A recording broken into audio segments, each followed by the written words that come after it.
Bonjour à tous, la nouvelle Toyota Prius qui passe à hybride rechargeable, Genesis qui nous présente sa future G70, mais aussi le premier essai du SUV Seat ATK et la Jaguar F-Type SVR qui s'offre une pointe de vitesse dans un désert américain, c'est le sommaire de ce 25 mars.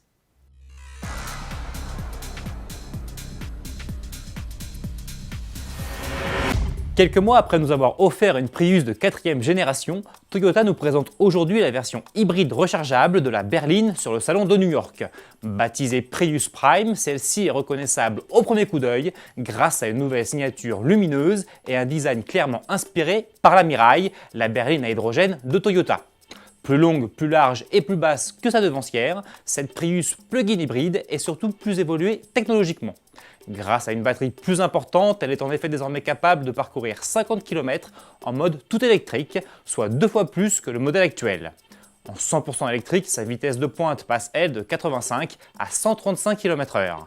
La consommation de carburant est annoncée à 1,4 litre au 100 km et les émissions de CO2 plafonnent à seulement 32 grammes par kilomètre.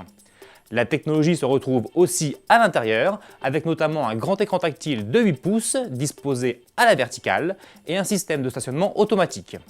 La Toyota Prius hybride rechargeable sera disponible en Europe vers la fin de l'année 2016. Restons sur le salon de New York, mais passons chez Genesis. La nouvelle marque premium de Hyundai a dévoilé un tout nouveau concept de petite berline.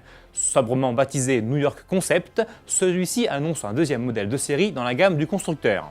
Après la grande G90, lancée récemment, voici donc la future G70. Sous ses lignes à la fois élégantes et athlétiques, la bête cache une motorisation hybride qui dispose notamment d'un moteur essence 2 litres. Associé à une boîte de vitesse automatique à 8 rapports, celui-ci développe 245 chevaux. Les BMW Série 3 et autres Mercedes classés peuvent déjà trembler. Présenté sur le dernier salon de Genève, l'ATK, le premier SUV de Seat, s'apprête lui déjà à débarquer sur nos routes. Mais avant de faire son entrée en concession, l'Espagnol dévoile dès aujourd'hui l'intégralité de ses tarifs. Avec des motorisations allant de 115 chevaux en essence à 190 chevaux en diesel, le SUV s'affiche donc de 21 990 à 37 515 €. À motorisation et équipement équivalent, c'est environ 5 000 € de moins que son cousin, le Volkswagen Tiguan. Un futur best-seller, ce Seat ATK? Revue de détails et réponses avec notre journaliste essayeur Charles Touluc. Le Seat ATK, c'est un Volkswagen Tiguan dégriffé. C'est exactement les mêmes prestations que le Tiguan. Il offre les mêmes équipements, beaucoup d'équipements high-tech, un haut niveau d'équipement de sécurité. Il y a même des petits équipements en plus, je pense au haillon qui s'ouvre et se referme automatiquement, alors que le Tiguan propose simplement l'ouverture automatique. L'empattement est le même, mais il est un peu plus court, de 12 cm, et ça se répercute uniquement au niveau du volume de coffre, parce qu'à l'arrière, il est très généreux avec des côtes très grandes.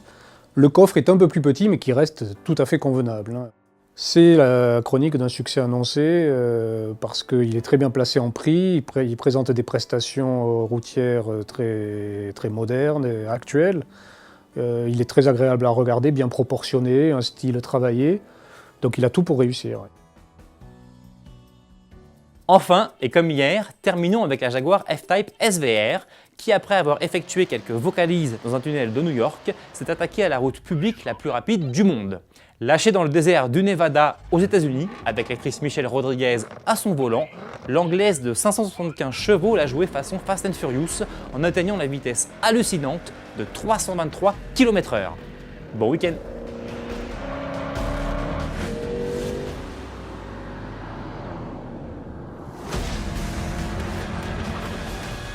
$199.